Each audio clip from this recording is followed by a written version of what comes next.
Episode 9 की starting में ना क्यूज़ेक और चैंडलर एक हो जाते हैं और अपने पुराने फॉर्म में आ जाते हैं, द फर्स्ट डीमन। और मर्लिन कहते हैं कि मुझे यकीन नहीं हो रहा, मेलियोडस ने जो डार्क जोन बनाया था ना वो पूरी तरह से टूट चुका है, शायद हमारा जीतने का चांस जा चुका है। एस्केनोर और फर्स्ट डीमन ना खतरनाक तरीके से फाइट करने लगते हैं। एस्केनोर बहुत ज्यादा घायल हो जाता है और फर्स्ट डीमन कहता है कि तुम यही कर सकते हो जब तुम्हारे पास सूरज की रोशनी ना हो। तो एस्केनोर कहता है कि मैं तुम्हें दिखाता हूँ और साथ ही फायर बॉल से अटैक करता है, लेकिन इससे ना फर्स्ट डीमन को कुछ भी नहीं होता। और मर्लिन कहती है कि हम बस इंतजार कर सकते हैं किंग और बाकी लोगों का यहाँ पर आने का, तब तक हमें इसे रोकना होगा। फर्स्ट डीमन कहता है कि तुम्हें बचाने के लिए यहाँ पर कोई भी टाइम पर नहीं आ पाएगा और मर्लिन ना उस पर एक्सटरमिनेट रे से अटैक करती है। फर्स्ट डीमन उसके अटैक को रोकता है और साथ ही मर्लिन दूर जाके गिरती है। एस्केनोर उसके पास जाने लगता है, लेकिन फर्स्ट डीमन से एक जोरदार पंच मारता है और फर्स्ट डीमन कहता है कि हमारी तरफ में एक पावरफुल एनर्जी आ रही है, किंग का स्पिरिट इस पर आ रहा था। फर्स्ट डीमन उसे रोकता है और मर्लिन कहते हैं कि ये किंग का चेस्टिपल है, इसका मतलब उसके पूरे पंख आ चुके हैं, उसकी पूरी पावर बाहर आ चुकी है। और जेल्टिस कहता है कि मुझे समझ में नहीं आ रहा वो किस तरफ से आ रहा है, लेकिन नॉर्थ से ना मुझे पावरफुल मैजिक पावर एहसास हो रही है, इसका मतलब वो वहीं से आ रहे हैं। फिर हमें नॉर्थ का सीन दिखाया जाता है, वो लोग आ रहे थे और किंग कहता है कि मैं इतनी दूर से ना चेस्टिपल को कंट्रोल करने में थोड़ा सा मुश्किल हो रही है, लेकिन मैं इतनी दूर से सिर्फ एक ही फॉर्म का यूज कर सकता हूँ, मैं बाकी फॉर्म का एक साथ यूज नहीं कर सकता। फर्स्ट डीमन ना किंग के चेस्टिपल को तोड़ देता है और किंग का चेस्टिपल सनफ्लावर बना लेता है, उसमें से खतरनाक एनर्जी पावर निकलती है, सारी जगह ना टूटने लगती है। जेल्टिस कहता है कि मैं इसे संभालता हूँ, तो मर्लिन और एस्केनोर को संभालो। और फर्स्ट डीमन ना एस्केनोर और मर्लिन से फाइट करने लगता है और जेल्टिस उस सनफ्लावर की टेक्निक से फाइट करने लगता है। किंग अपने स्पिरिट स्पेयर को अलग अलग फॉर्म में यूज कर रहा था और हेंड्रिक्सन कहता है कि गिल थंडर तुम्हें यहाँ से चले जाना चाहिए। गिल कहता है कि मैं कभी नहीं भागने वाला मार्गेट को ऐसी हालत में छोड़कर। और लूडोसिल की हालत बहुत ज्यादा खराब होती है, लूडोसिल बहुत ज्यादा रो रहा था और कहता है कि माइल जिंदा है, उसे कोई भी डीमन मार नहीं सकता। हेंड्रिक्सन प्लीज मुझे माइल के पास ले जाओ, तुम मुझसे पर हंस सकते हो पर प्लीज मुझे माइल के पास ले जाओ, मैं इतना ज्यादा हैरान हूँ कि मैं उड़ भी नहीं पा रहा। हेंड्रिक्सन पर्ज एबिलिटी को यूज करता है जिससे ना मार्गेट नीचे गिर जाती है और मार्गेट के शरीर में से ना लूडोसिल बाहर निकल जाता है। गिल थंडर कहता है कि तुमने मार्गेट के शरीर में से लूडोसिल को बाहर निकाल दिया, तो ये है फॉर आर्केंजल का असली रूप लूडोसिल का।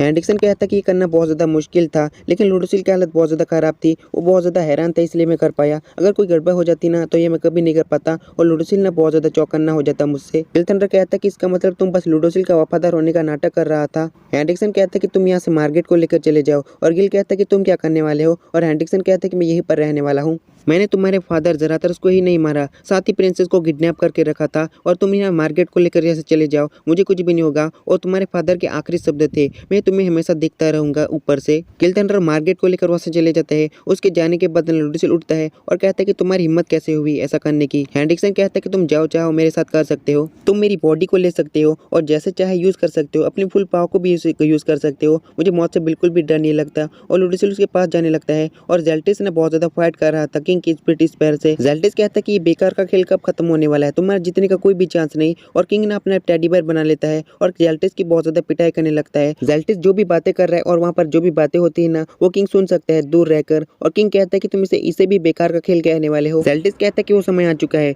तुम ही नहीं हो जो मदद को बुला सकता है। एलिजाबेथ कहती है कि क्या तुम्हें एहसास हुआ हमारे बहुत ज्यादा आगे ना एनर्जी पावर महसूस हो रही है। और एस्तोरसा कहता है कि वो कमांडमेंट हो सकते हैं। एस्तोरसा कहता है कि शायद जेल्टिस को पहले से ही पता था कि कुछ ऐसा होगा, मैं कमांडमेंट को एब्जॉर्ब करूंगा। बहुत ज्यादा आगे ना कमांडमेंट होते हैं वो चारों कमांडमेंट, जब वो चारों कमांडमेंट एक साथ होते हैं वो कुछ भी कर सकते हैं, मतलब कहीं पर भी जा सकते हैं, उनकी पावर बढ़ जाती है। एस्तोरसा कहता है कि गैमलॉर्ड किंगडम में मेलियोडस के पास 5 कमांडमेंट है, अगर ये कमांडमेंट मेलियोडस एब्जॉर्ब कर लेता है ना तो मेलियोडस सचमुच डीमन किंग बन जाएगा। ज्ञान कहते कि नहीं, मर्लिन के पास अभी भी मेलास्कुला का कमांडमेंट है, मर्लिन के पास से मेलास्कुला की डिब्बी अपने आप बाहर निकलती है, वो डिब्बी टूट जाती है, मेलास्कुला का कमांडमेंट निकलकर उन चारों कमांडमेंट के पास मिल जाता है और जेल्टिस कहता है कि आखिरकार वो आ गया। फर्स्ट डीमन कहता है कि अब डीमन किंग का जन्म होने वाला है। मेलियोडस जिसके अंदर बंद होता है ना उसका नाम कुकुन होता है और कुकुन के अंदर ना 5 कमांडमेंट चले जाते हैं। मर्लिन कहते हैं कि हम इतनी जल्दी हार नहीं मानने वाले और साथ ही एक मंत्र बोलने लगती है और जेल्टिस कहता है कि ये क्रोनो कॉफिन स्पेल है, मर्लिन अंदर के टाइम को फ्रीज करने वाली है, हमें इसे रोकना होगा। फर्स्ट डीमन और जेल्टिस दोनों ही अटैक कर देते हैं। एस्केनोर और किंग के स्पेयर ने उसे रोकते हैं। मर्लिन कहते हैं कि उन दोनों को कुछ समय तक संभालो, इसे मैं जल्दी कर दूंगी।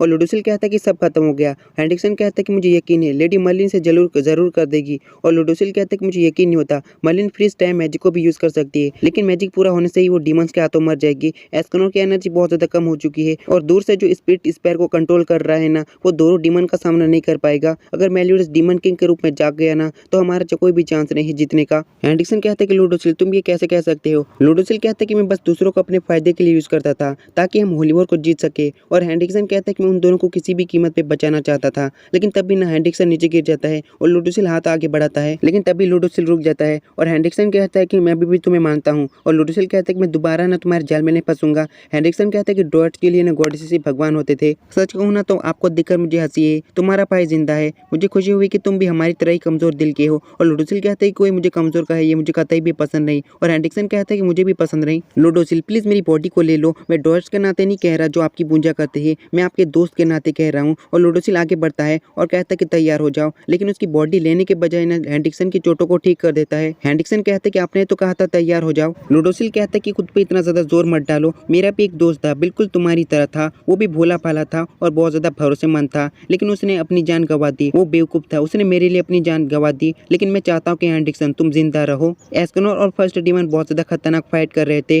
और किंग का टेडी बेयर भी, और मर्लिन ना वो मंत्र पूरा कर रही थी कुकुन के अंदर टाइम को फ्रीज करने के लिए। एस्कनोर बहुत ज्यादा घायल हो जाता है। फर्स्ट डीमन ने एस्कनोर पे अटैक करता है जिससे एस्कनोर बहुत ज्यादा दूर चले जाता है। फर्स्ट डीमन ने मर्लिन को मैजिकल पावर कंप्लीट करने से रोकने ही वाला था। उसके सामने लुडोसिल आता है और कहता है कि जल्दी करो, मैं संभाल नहीं पाऊंगा इसे, मैं बिना किसी बॉडी को लिए हुए ना ज्यादा देर तक टिक नहीं पाऊंगा और ये गारंटी भी नहीं दे सकता कि मैं इस डीमन को थोड़ी देर तक भी रोक पाऊंगा, इसलिए जल्दी करो। एस्कनोर ना दूर गिर रहा था, वो कहता है कि प्लीज कोई तो बचा लो, मुझे परवाह नहीं कि मैं मर जाऊं, मैं चाहता हूँ कैप्टन और लेडी मर्लिन को कोई बचा लो। एस्कनोर नीचे गिर ही रहा था तभी एस्तोरस आता है और कहता है कि मैंने कभी सोचा नहीं था कि मैं तुमसे इन हालातों में मिलूंगा। और इसके साथ ये एपिसोड खत्म होता है। Bye bye, tata, see you.